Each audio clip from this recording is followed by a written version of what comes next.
Hey everybody, welcome back to the podcast. I'm Dave from Chase the Summits. Today I've got a special episode for you. Today we're going to be talking about all things to know about beginning in ultra running. Getting into your first ultra, you've signed up on Ultra Sign Up or Run Reg or whatever, and you want to know what comes next. What to wear, what to pack, what piece of gear is most important, how many miles should you have ran before.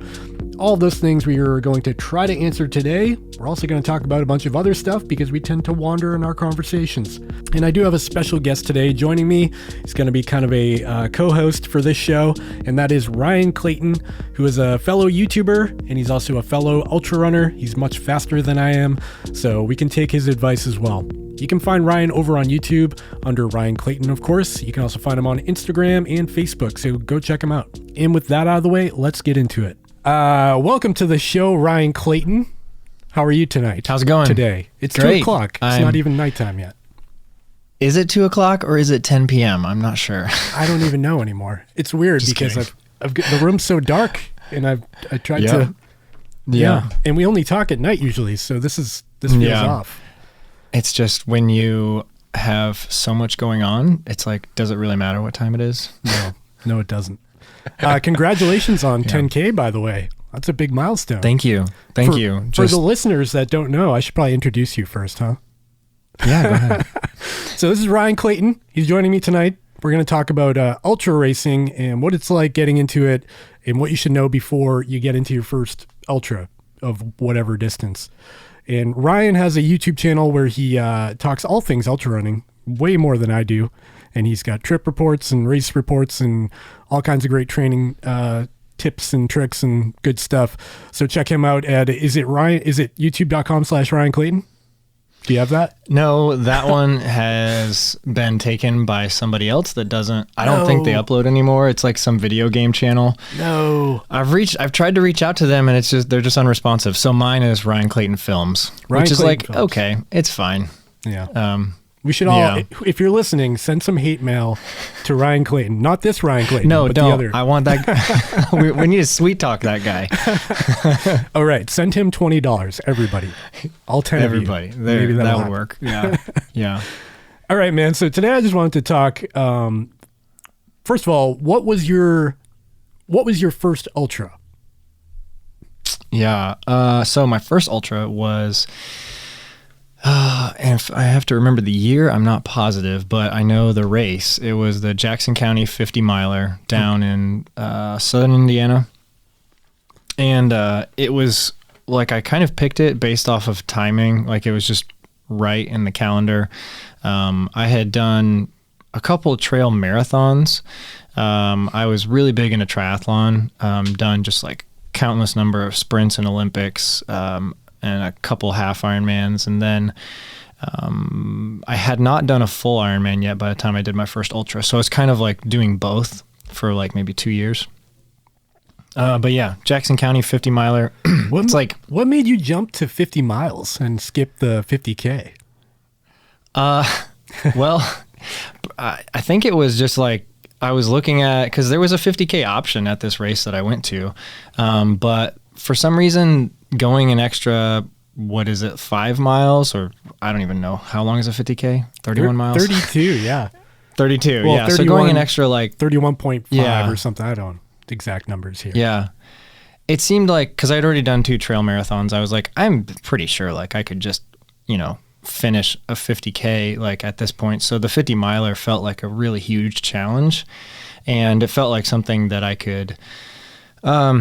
like really focus on, and something that scared me too, because that was the other thing, that I needed something that scared me into training harder than I already was. So looking at being on the trail for anywhere between like 10 to 12 hours is kind of what I was anticipating.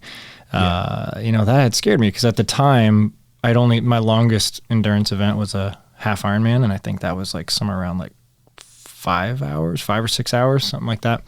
So the thought of doing a 50 miler, being out there literally all day from sunrise to sundown, was quite frightening. And so that was one of the reasons why it pushed me into doing a 50 miler, because it scared me. Fair enough. Yeah, I think the default is, everybody's like, well, I guess I'll go for a 50K right after the marathon. Yeah. Now here's a question I see all the time people ask me. I'm not a coach. I don't know what the heck I'm talking about. I just get on the trail and run. But people are always like, do I need to run a marathon before getting into ultras? And I always say no. How do you feel about that? I would agree that no, you don't have to. I think, probably the smartest way to do it, if you have time and you're not wanting to just dive in and just figure it all out, jumping into the deep end, I think the smartest way to do it is probably to build up, because you can learn a lot from each distance and then take that into the next one. But for me personally, it was from marathon up to 50 miler. And I think that it would be wise if you were giving advice to tell people to just step it up one at a time, because there is quite a big difference between running a 50K and a 50 miler. And there's a big difference between running a marathon and a 50K, especially if maybe you've done a road marathon and you're thinking about doing your first trail ultra. They're very different. Yeah. And a 50K trail ultra marathon is going to feel like, it depends on how hard you race it, and how hard you raced your road marathon. But if you were in that specific situation, it could be a pretty big difference. So I don't think there's any rules. I think you can definitely benefit by learning by stepping up, though. Yeah, for sure. It is funny though, because you look at 50K and 50 miler, and on paper, they just look similar. So maybe I should just go for the 50 miler, but you're talking another freaking 18 more miles on top of your 50K. And that's the hardest part of the race, right? The final miles. When you, for me, my first 50K, when I got to the finish line, I actually had a pretty decent time. But when I got there, I was like, I can't imagine. I was like, this is enough. We should stop here, Dave. This is good. I can't imagine going another 18 miles. And of course, later on it happened. But that first one, that was an eye opener for me. So you just finished the OPSF 50K, right? Yeah. Congrats. Funny name. Congrats on that, man. Pretty aggressive time. What did you finish in on that? My finish time was 5 hours and 43 minutes. Nice. And yeah, it was really it was a really great race. Surprised me. Because I'm training for the Cruel Jewel 100, and this was a tune-up race, and it wasn't perfect timing because it was about 7 weeks out from my 100. So, typically I like to do a really hard effort 4 weeks out, which is usually I'll do a 50 miler if possible. But there's just, with everything that's going on in the world right now and races and timing of everything, there just wasn't anything specifically in that exact weekend. And so the OPSF 50K, they normally have a 50 miler option, but they didn't this year because of just restrictions from the park service, I think, and stuff like that. So yeah, it was a really good day, and it was far enough out from my 100 that I knew that I could go out and put in a really serious hard effort. And so pretty much from the start, I decided that I was going to try and race it. And if I got a couple miles in and was just having a really bad day, then I'd just back off. But that course, for people who don't know, he's got a whole video about this. It's really awesome. Go check it out. But the course looked super muddy. So given that makes your time even more impressive. Yeah, because most of the trails are horse trails, because it's in an area that has gnarly.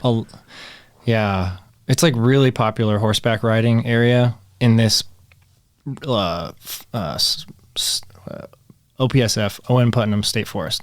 So in this state forest, it's really popular for horseback riding. So all the trails are really wide, and they're really rutted out from horses. Just holes everywhere. And then also compounding that is that this particular area geographically is a natural spring area. And so water is just always present on these trails, even if it hadn't rained in 2 months.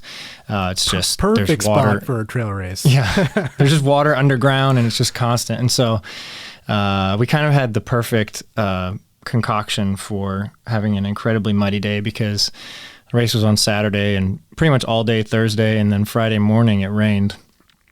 And so the course only had about like 12 hours to dry out, and there was just no chance. So it was very, I mean, within 5 feet onto the trail, your feet were completely soaked, and Nice. you just knew that that was the plan for the day. Is this, there's no getting dry, just there's no way around it. Like, if you want to run through the bushes and through the trees, fine, but like, just run through the middle of the trail, because you're gonna get muddy. There's no chance. Like, there's no way you're keeping your shoes clean. That sounds a lot like the Vermont 100 trails. It's all horse trails. I mean, the race was founded on horses, right? And they actually up until last year or the year before, because it was canceled, the horses ran alongside the runners, and that's what made it so special every year. Wow. I think that's done, though. I don't think they're going to continue doing that anymore. But yeah, super rutted out, super puddles everywhere, just gnarly, deep mud. Good times. Did you like bring a pair of extra socks or anything for that? Yeah. So the course is set up like a lollipop, and so you've got a trail like 3 miles out, and then there's a kind of like a circle trail.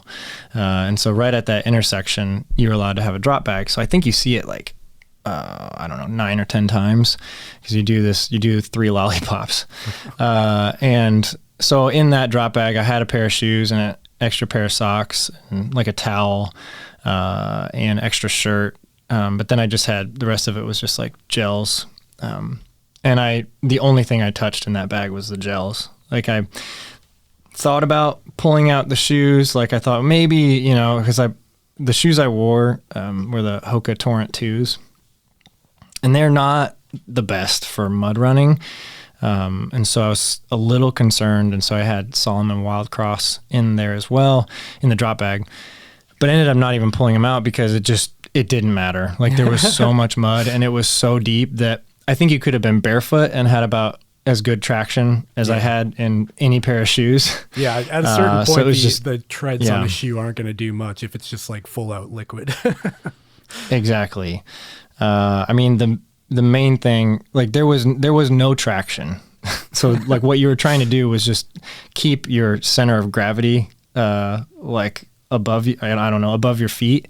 You're just trying to stay upright the whole time. But it was really cool. I mean, just kind of like, just really pushing it, just keeping the foot on the gas, and just like blasting like downhill. Just kind of, I mean, in the back of my mind, I was a little worried. I was like, yeah, what if I do get injured or something? But I just like kept pushing, and just tons of adrenaline, like running with the leaders. That's awesome. And was able to hold my own, and had a good result. So I was pretty happy with it. Although running with the leaders is, it's fun and exciting, but also terrifying, because you're like, what the hell am I doing? Oh yeah. Like, why am I up here? Yeah. Well, the first like couple miles, I was just like, this is fun. We'll see how long it lasts. Probably one of these aid stations, I'm going to, stop to get something and start cramping, and then I'll just like find my place in the middle of the pack. But that just never came, and kind of blew through a lot of the aid stations just because I had gels on me. I didn't need to stop. I didn't stop once for food at any of the aid stations. I did fill up my bottles with water at all of them after maybe the second or third aid station. I think I went maybe 7 or 8 miles on just the 2 bottles I started with, and then I started filling up at each aid station, because it started getting really hot. Yeah. I got up into the mid 70s. Ooh, nice. But I'm jealous. Yeah, well, that was just like one day. I mean, yesterday here it was like 45 degrees. So it's just spring in the Midwest. It's crazy. Yeah, we got that. Saturday here was 74. It was amazing. I have a video I'm posting tomorrow, just running in like shorts, was amazing. And then today and yesterday, I think yesterday was like 40. Today's 38. So good times. Yeah. The Northeast, or the Beast Coast. You're in the Beast Coast too, right? We can call Indiana the Beast Coast. I I wouldn't claim to be on the Beast Coast. I don't know how it's actually broken down. I saw some map, some like Beast Coast Trail Runners account posted or something, and Indiana was in it, but I would consider us Midwest, like just kind of like mostly flat land, just kind of like weird weather, kind of, just kind of like, I mean, we like in the winters we run on treadmills for the most part, and then we try to get into summer, but our spring is about maybe 2 or 3 weeks long, and fall is about 3 or 4 weeks. So we have really good weather about like 7 or 8 weeks a year. And the rest of it is either like ice cold, just harsh wind, or it's like 95 and 100% humidity. Yeah, man. I mean, that sounds a lot like the East Coast to me. Pretty similar. Yeah. So back to the beginner 50K runner. I've got some notes, so I'm trying to keep my brain on track. So there's a lot of misconceptions I think a lot of people have before getting into their first ultra, right? Whether it be the 50K to 100 mile, whatever that first race is. A lot of people ask me how many miles a week should I be running before I get to the race, in your training? And I think that's such a hard question to answer, but I want to hear your take on that. Yeah. So miles per week is a question that's very common, but it's also very hard to answer because for a lot of reasons. Number one, everyone's unique. And so, your next door neighbor might be able to run 75 miles a week, but that would not be smart for you to do. But then the other side of it is that it changes throughout the year. So when you're 6 months out from your ultra, like you should be running a different, you should have sort of a different weekly plan than when you're 6 weeks out, But I would say, generally for most people, once you start getting into the heart of your training, kind of that like 18 to 6 weeks out, kind of right in there, like those 12 weeks, like you can split it up into kind of like 4-week blocks, if you want to think about it like that. And then I would say like in there, you want to be building throughout that. And then mainly your focus for a beginner should be on your one long run a week and just be building, like stay consistent through the week, but then build up your long run to a point where, if you're training for your first 50K, by the time you get to the race, you should have maybe 3 or 4, 20 to 25 milers that you've done, and done pretty confidently, like in a way where you are, fairly relaxed. Your nutrition is going okay, or you're at least figuring it out. Hydration is okay.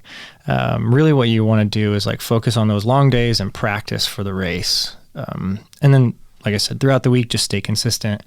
Consistency. It's also okay if some of your runs are only 3 or 4 or 5 miles. That's not a big deal at all. How do you feel about the conversation of mileage versus time on feet? I'm a big time on feet guy. Yeah.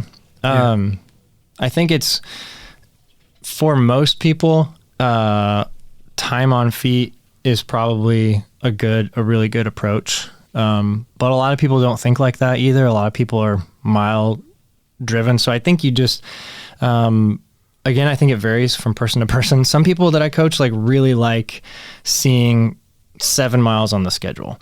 Others want to see 90 minutes. Yeah. And it's just like, it just depends on the person. I think at the end of the day, they kind of are just the same. It's just like a different approach, a different way of thinking about it, whatever motivates you. I feel like Strava changed the perception of like training for everybody. I actually talk about this in my video I have coming out, whether or not Strava is healthy or not. Like sometimes I question it myself, because you look at, your profile, it shows right at the top how many weekly miles you're getting. And it's, I don't know, sometimes it gets to be a little bit much. You start obsessing over like, I got to hit that number and what can I do? And I just wonder sometimes if we're focusing on the wrong thing. But people like numbers. Yeah. We like to see nice round, 7.00. I mean, hell, I can't finish a run at 5.96 miles. I'm going to run that extra 0.04 till my watch beeps. because that would be, I don't know, my OCD would be triggered on that. Yeah. And I think, generally for that too, it just varies person to person. Like someone that really, like someone who's like maybe like easily injured or, like has a hard time kind of like controlling their pace or different things like that. Strava might be a little bit of a negative impact on your training if you're just doing it for the numbers and for that social perception. But on the other hand, Strava can be really motivating because it can hold you accountable. And even if you only have like 15 or 20 friends or whatever they call it on Strava, finishing out, that hour-long run or that 5-mile run instead of quitting early, like that's a good accountability to have. And I think it's also, it is really fun if you keep it healthy, like don't obsess over everything, but it is fun to see what your friends are doing. And, but yeah, I think, one thing that, like it's kind of hard to like describe like on the spot, but there is definitely like an accountability that comes with it that is really motivating, especially when you do start stacking up your numbers like throughout the season. Like you start seeing that graph go up or whatever. Yeah. If you want to, like if you are training for something big like an ultra, I mean, it's really, really easy to quit runs early or just like take an extra day or two off. But if you can keep that, I don't know what you want to call it, but like if you can keep it in a healthy zone, it's good to have that type of accountability. Yeah. Yeah, I agree. Except for like when you stumble across Jim Walmsley account and he's got like, 20,000 feet of vert and 10 miles and he's running a 650 pace. Yeah. And I'm like, well, I guess I'll just get rid of my shoes and pick up a new hobby. Yeah. But that's funny. Two sides to the coin, Yeah. Looking at the pros doesn't really bother me. Like the times where I do kind of like get into this area of, okay, maybe this isn't healthy is when I start looking at like people that are training for the same thing I'm training for. Oh yeah. Yeah. Like if I know 3 or 4 of us are doing this race, sometimes I do catch myself going, oh crap. Like he did 25 miles today, or yesterday. Like, man, I really need to, maybe I should be doing that too. That's where I kind of do struggle with it. If I do struggle with it ever, it's comparing myself to people that are in the same exact position as me and wondering if I'm doing it wrong.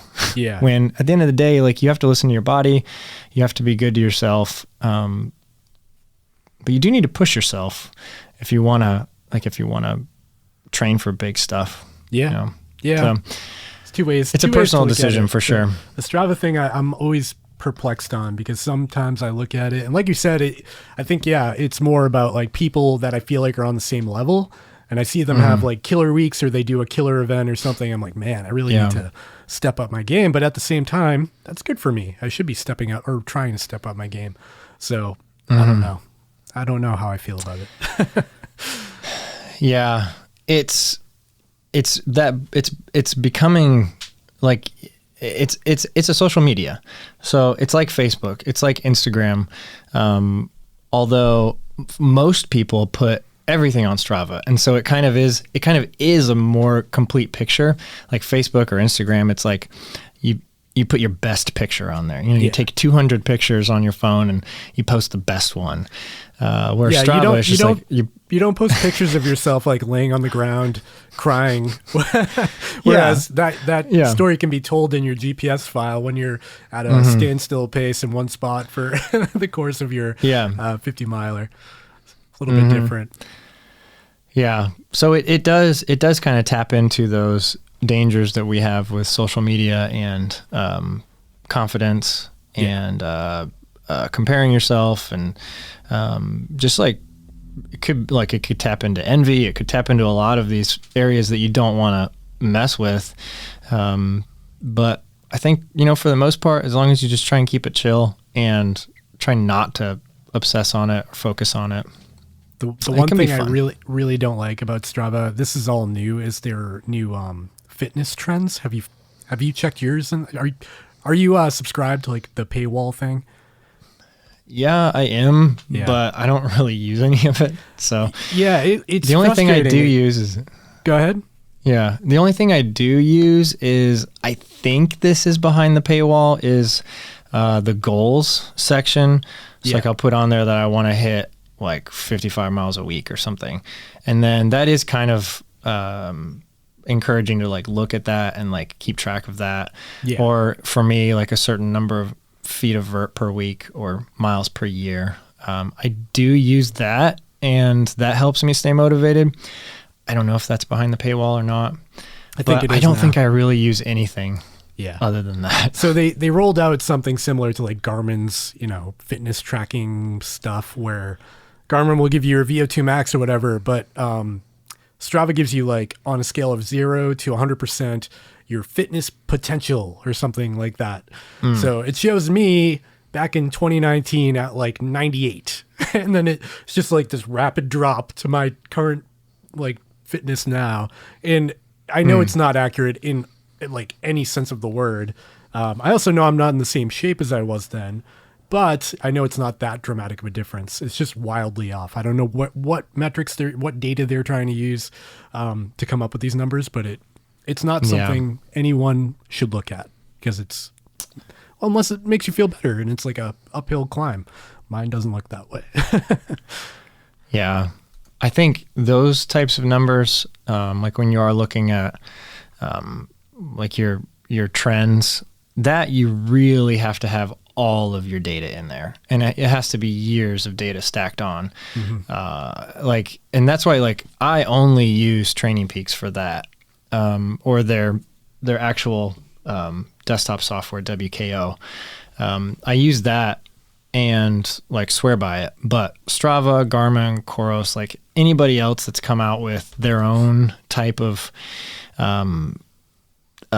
stress score sort of calculations, I just don't even really bother looking into it because I already have something that really works well and that I can trust. And I think everyone's just kind of playing catch up with Training Peaks. They have been for 10 years.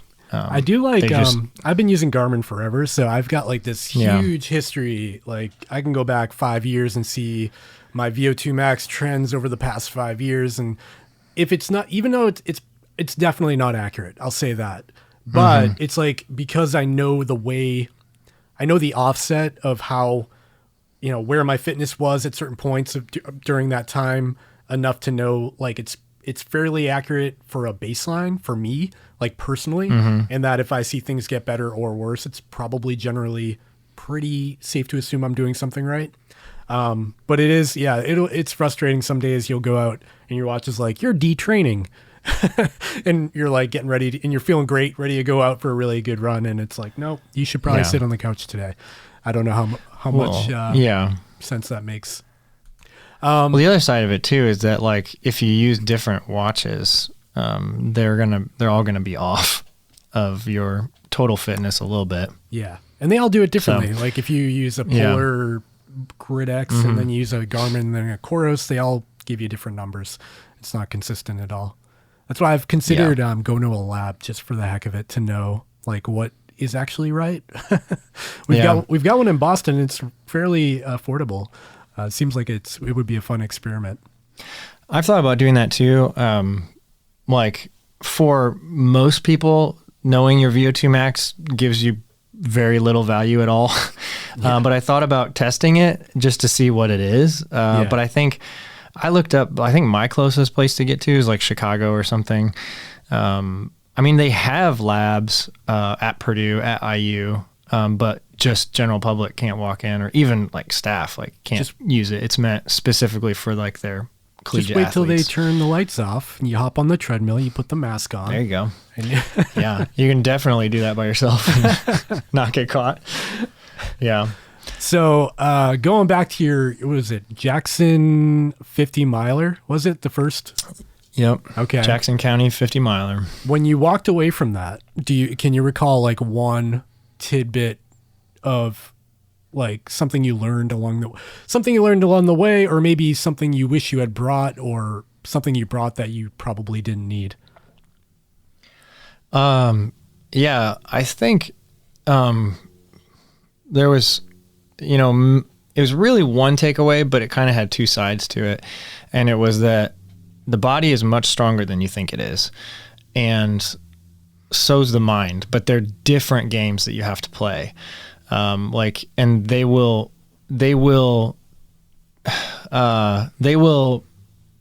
become weak at different times. So you're going to have to philosophical about that. Yeah. Well, it's like it comes out of nowhere because all of a sudden, like you'll be at mile, 18 or something of a 50 miler and your legs feel like they're going to give out, but your mind is strong and you're like, nope, keep pushing, keep pushing, keep pushing. And then you get to like mile 27 of a 50 miler and your legs are feeling fine, but your mind is like, hold on, we're only halfway there. Like, no, we got to stop this. Like, this is dumb. Like, we got to stop. So like you got like, the body can go like much, much farther and longer than you think it can. And that sometimes becomes less of an issue the longer you go. But the mind and like doubt and just honestly boredom too, can cause sometimes bigger problems. And I don't want to like, I don't have any statistical research or anything like that, but I would assume from people I talk to that most DNFs are because people just give up. And not because their legs stop working or anything like that. I would say either mentally giving up or an injury are probably like all of the DNFs. Because if your body is physically capable of taking another step, Yeah,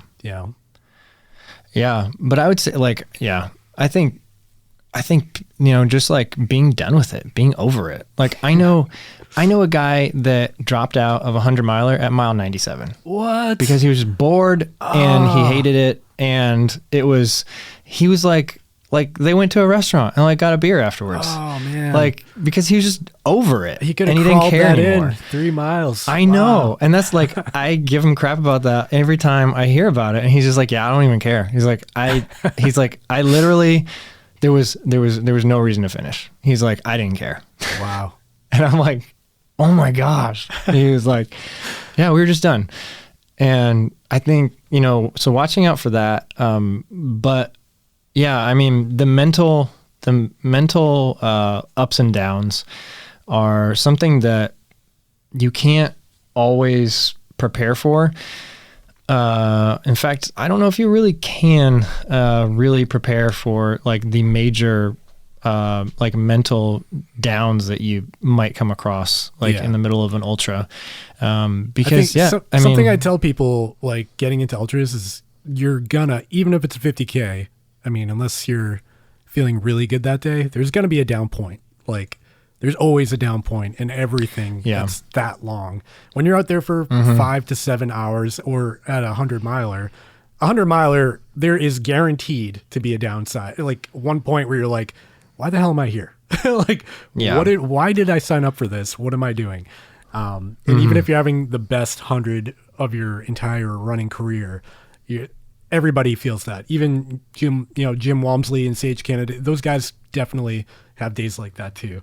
So that's definitely something I try to tell people, getting into ultras. One thing, it's funny you mentioned like there's the mental component and the physical. A lot of times when I'm in like a racing environment or a long run, I kind of feel like I'm like in a cockpit, like in my head, and I'm like I've got my foot on the gas and a steering wheel, and my body's the vehicle, and it very much feels that way, because you can kind of pull the throttle, and then you can see it not paying off when you're going up a hill, and you gotta like control it a little bit, especially when you get it longer in those miles.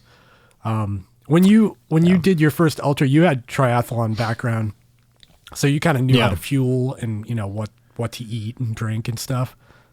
Yeah, so it wasn't a learning experience for you. Yes and no, because in a triathlon you are very much relying on like sports drinks and gels. Like it's pretty much just like straight that kind of product, like the really fast energy. Because even in Ironman, I mean, some people do take 17 hours to finish an Ironman, but the majority of people are doing it in like under 13 or 14 hours. I think the one I finished was like 11. So I think, is that right? I don't know. I'd have to, somebody look it up. Ironman Louisville. Find my name. I don't even remember the finish time. That's funny. But even that you can go, 2016.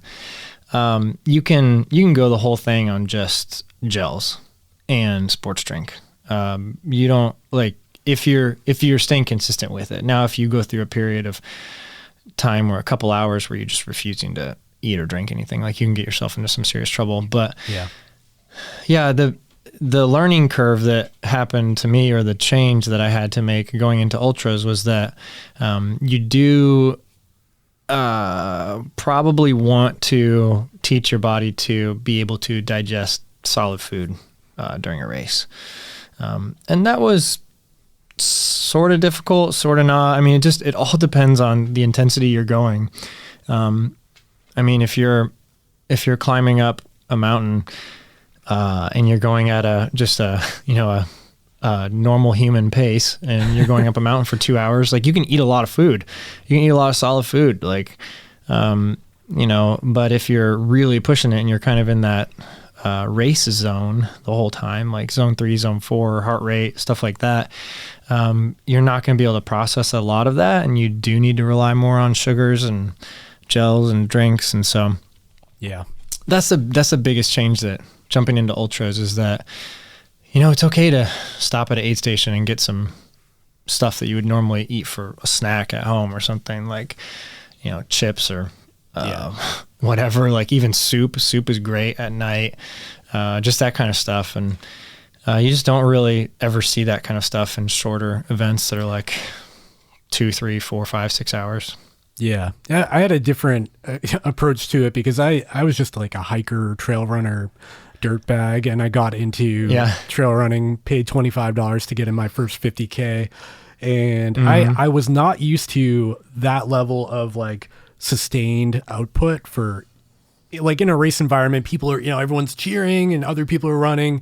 So I was definitely trying to like stay in the front of the pack and push myself a bit more. So I definitely ran into the issues of like trying to jam a PB&J down while running too hard and then cramping up because I wasn't digesting properly. But yeah, a good point with the terrain can actually benefit you if it's like a super hilly race. You come out of an aid station, there's a huge climb. That's like perfect opportunity to throw down a bunch of calories and let your body digest it without hustling too much. Yeah, because my first 100 was the Grindstone 100, and I didn't have any issues with fueling during that race because there's like 26,000 feet of elevation gain there, right? I think it's 26 or something like that. Yeah, 23 maybe. But yeah, you're doing a lot of hiking. And I finished that race middle of the pack, so it wasn't like I was, at the end or anything, like, but most people in that race hike a majority of it. So it's like, I mean, there's some climbs that are, I think there's 1 or 2 3,000 foot climbs. And so you might be hiking for 2 hours. Yeah. You could have a conversation and a snack. Yeah. In that time, you have plenty of, like, you could eat a pizza and your body could digest it, So, but not if you're pushing yourself really hard. But yeah, that's like the biggest thing is the terrain. And that's one thing that I ran into some trouble. 2019, I think I tried to do Midwest Super Slam, which was 5 generally flatter ultras, within the course of 4 months. And this is back when I watched your channel and I didn't know who you were, but I watched that whole thing. Yeah, you watched it implode. It didn't go well. It was a good story. Yeah. Well, glad it was a good story because it was not terribly fun. Because I had really high hopes, and then the first race it was the Kettle 100 in Wisconsin, and in the first 65 miles, I think there's like maybe 7,000 feet of gain or something. So it's like virtually all flat. Like you're going through just like prairies. And most of the gain, there's not much. There's only like maybe 12 or 13 in the whole race, but most of it is in like the last 20 miles. And I didn't even make it that far because I just had serious fueling issues to the point of where I couldn't eat anything for just hours because I was just throwing everything back up. And it was because I wasn't trained specifically for that type of like taking that type of fuel that long at a little bit higher intensity. Like I'd been training, you know, at a little bit lower intensity, which was my problem. And so I don't know how much you want to get into all that, but that's where that whole thing unraveled because my nutrition just really fell apart. Yeah. And I was also like, I was sponsored by a nutrition company. Oh, really? Who I won't mention. And it just didn't work out. Like things didn't, like it was a bad decision. So would you say the nutrition that you're using, without mentioning the brand, even though I know who it is? I'm sure you know who it is. Would you say that you think the actual product wasn't delivering what you needed? I think everybody should try a lot of nutrition products. Yeah. I think that there are certain ones that will work and won't work for people. And I think specifically my situation, I just had something that my body liked for certain things. But once it wasn't something that really totally agreed with me. And so when I got into 100 miler, it blew up. Yeah. And I just had big problems. And so I didn't have any, there wasn't an allergic reaction or anything like that. It was just like, my body just didn't like it. Yeah. And it was fine for every run up to 20, 25 miles. But then after that, it was just kind of like, okay, we're done with this. And that's where I started having problems during the 100 miler. And just for about 40 miles, I didn't eat a single calorie because yikes. I just couldn't digest anything. And then at that point, you were pretty much just like reserved to walking at that point when you haven't had anything to eat in 40 miles. Yeah. Yeah.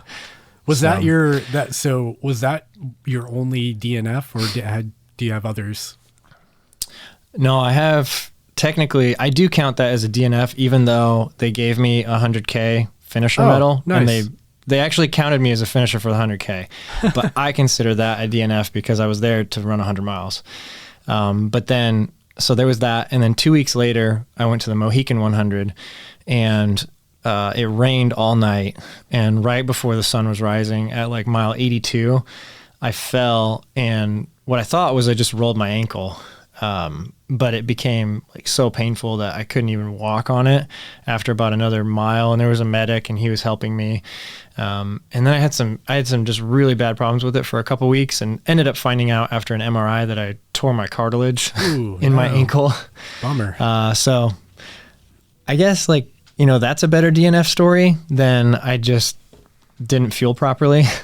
But, that was a really messed up time in my, I don't know, I guess you would call it like athletic endeavor or pursuit or whatever, because it was just really, really tough to be sidelined and not know why. Yeah.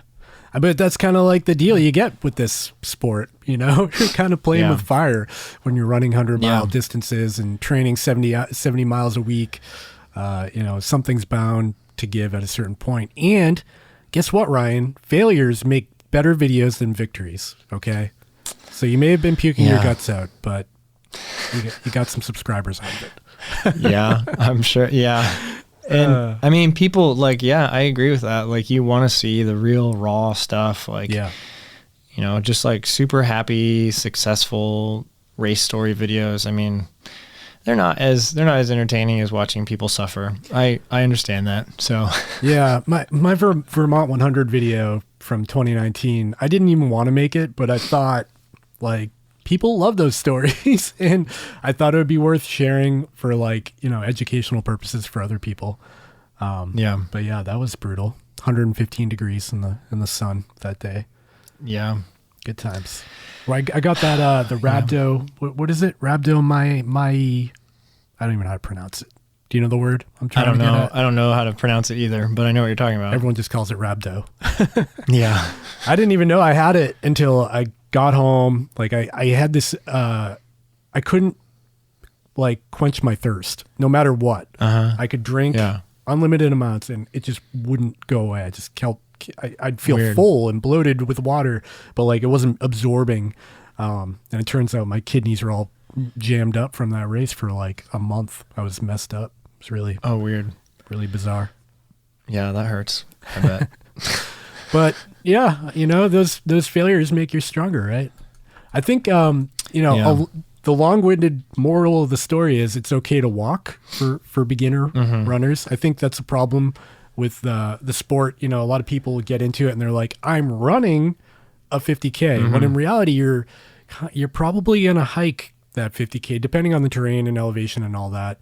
If it's like you know, around here we have these rail trail races, and that's like, you know, throughout 50 miles you get 150 feet of elevation gain.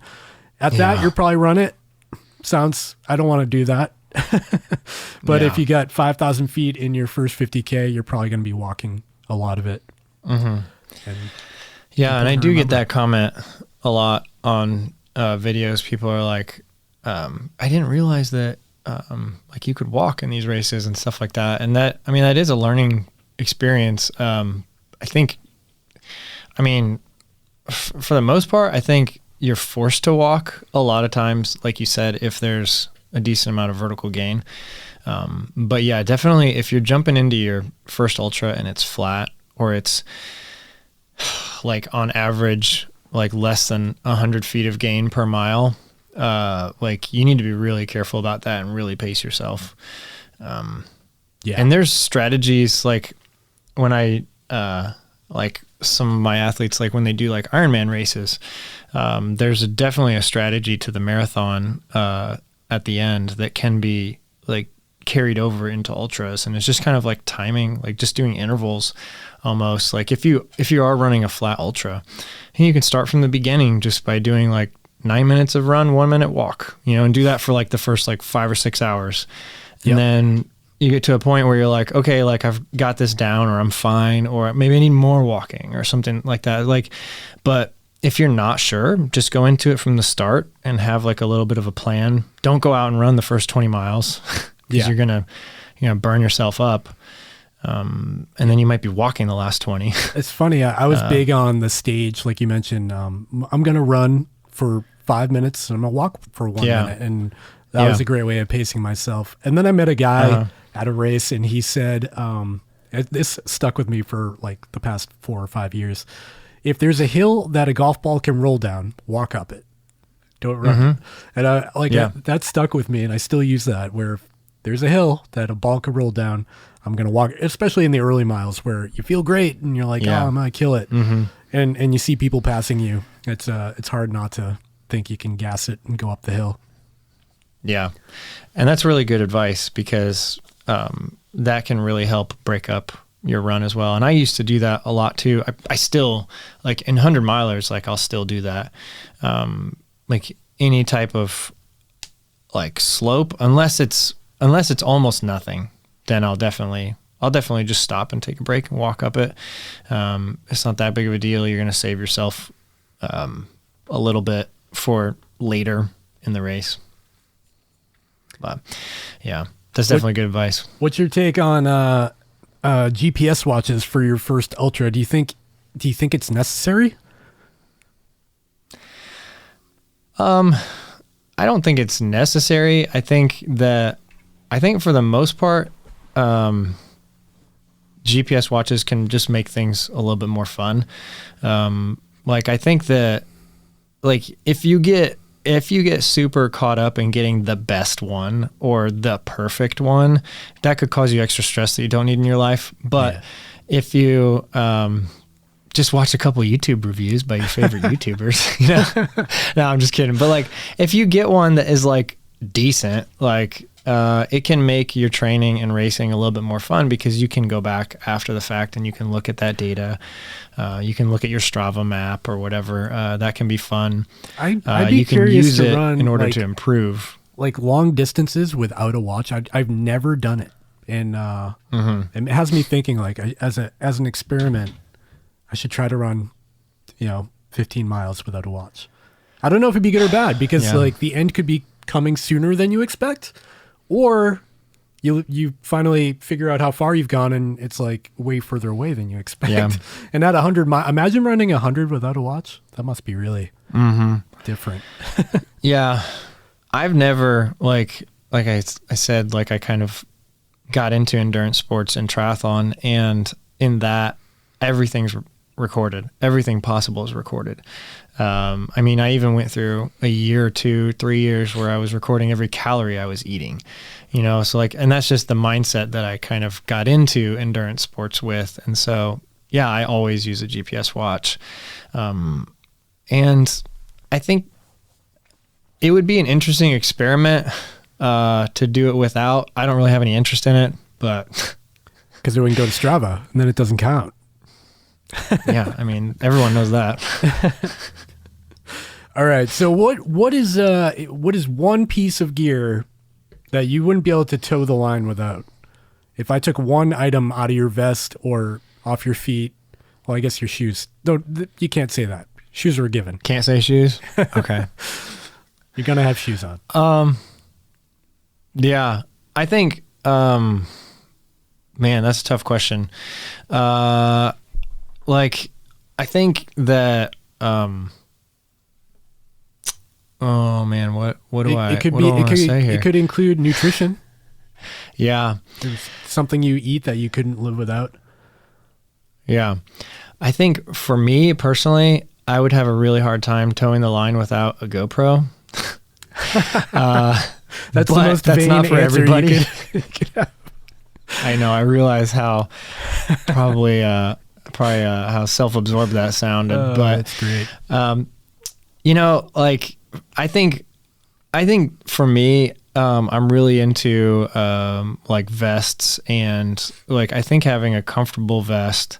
If you're running an ultra, I'm gonna have a vest. Like I'm gonna want to carry hydration on me. I'm not one of those people that likes to carry bottles in my hands. I've done it many times, not for ultras, but for 5, 10, 15 Ks. I've carried bottles in my hands, but I like to have my hands empty, or like carrying poles if I'm like hiking, like on some really steep stuff. But yeah, I think having a good vest that is comfortable, that you can rely on, that can help you carry your nutrition or hydration is really important. Man, we could have a whole debate on the handheld versus vest thing. That could be an entire topic for a podcast, because some people are so diehard on the handheld. I mean, I get it. I love handhelds. I've run 50 milers with handhelds only if they're like well supported. And it makes you feel like you're elite because that's all you've got. Yeah. You get your 2-inch inseam shorts and a handheld, and you're on your way. But I do love the security of a vest. Like you feel like you've got plenty of space if you got to pick up more stuff, or you got to, if you have your GoPro, or you want to camel some more water than you realistically be able to carry with just a bottle. But people are really, that's a real divide in the ultra sport as a whole. Yeah. And I think, like, I don't know exactly why people are so diehard about handheld bottles. Because for me, it's like you're putting something heavy on an appendage that like isn't like the strongest. Like your legs are the strongest, your chest, your core. Well, your trunk. It takes the layers off your body. Like if it's hot out, it's actually pretty sweet to just, you get your water in your hand and you're free, air can circulate. Yeah, I guess. Yeah, that's true. Because that's true. Because on Saturday, I was running with a new vest that I'm reviewing that was really hot, and I wasn't a fan of that. So I could understand if someone has tried a vest and they got the wrong one and it's like really hot, that could be a really big deal. What vest was it? The Solomon? No, it was one by Camelback. Oh, It's a really good vest, and I'm probably going to use it a lot. It was really hot. yeah. Because it was just the whole back was kind of closed with a like semi waterproof layer. So yeah, I'll use it like through the night probably. Maybe at Cruel Jewel. Like I'll bring a couple vests just to have like, because I'm actually gonna have a crew, which is nice. Nice. But yeah, I might use it. It is nice how like the water reservoir in the back is like just really like you can integrate it easy. Is it like the that's same, something I've always had problems with Solomon vests. Is it the same Camelback water bladder with like the big round thing that opens up and it's like stretchy blue rubber? Yeah, they didn't send me one, but that's the one that fits in there. Oh, okay. Yeah, I've got a couple of Solomons. I really like them, but the ones that I use, the Advanced Skin 12 and 5 set, super popular. Mm-hmm. They've got like the stretchy layer on the outside, a waterproof layer in the middle, and then like a padding backing to it to like for your shoulders and back. And all of those combined, it's very thick. It's super light, but in the sun, it's like a freaking solar panel because it's black and it's like on your back. And that I feel like that led to my DNF at Vermont because of that thing being on my back. If I had a handheld, maybe it would have turned out differently, but probably wouldn't have. Yeah. Yeah. I just a couple of weeks ago, I got the Solomon Sense Pro 5, and it's kind of like a mix of their best features of their Ultra Vest and their Advanced Skin vest. And I really like it a lot. Nice. So hopefully I'm trying to get a video out on it, but it's just like, I have too many videos I need to make. I hear you. So I think we've got some tips in here. Ryan, what do you think? You think we got some good tips for new ultra runners? I think so. Tell us where we can find you on the internet. Yeah, good question. Mostly I would think the first place to check me out is YouTube. 10,000 subscribers. You're in the big leagues now. You're going to get, here's my prediction for you. Every week, 1 or 2 massage gun manufacturers are going to email you. Oh gosh. That's kind of happening. That's been, I've turned down so many. I don't even know how many I've turned down, massage guns. Yeah. But I am starting to get more just in the last week of interesting emails. Like, I think my favorite is somebody wanted to send me like hair curling products. And I'm like, first of all, look at my head. What am I curling? Yeah. Yeah. So anyways, though, I really want to congratulate you on the 10,000. It's pretty awesome. And it's cool to see your channel grow. I've been following you for a while. And yeah, so check Ryan out on Ryan Clayton on YouTube. He's got the Instagram. You've got all the socials. He's got merch now, so you can buy a Ryan Clayton shirt. It's pretty awesome. Yeah. And I just want to thank you for joining me today, Ryan, and talking all things ultras. We're going to try to have more of these episodes coming out in the future, if they work, if people like them. Yeah. Yeah. Awesome. Thanks for joining me, Thanks Ryan. for having me on. It was really fun. Yeah, man. Thanks.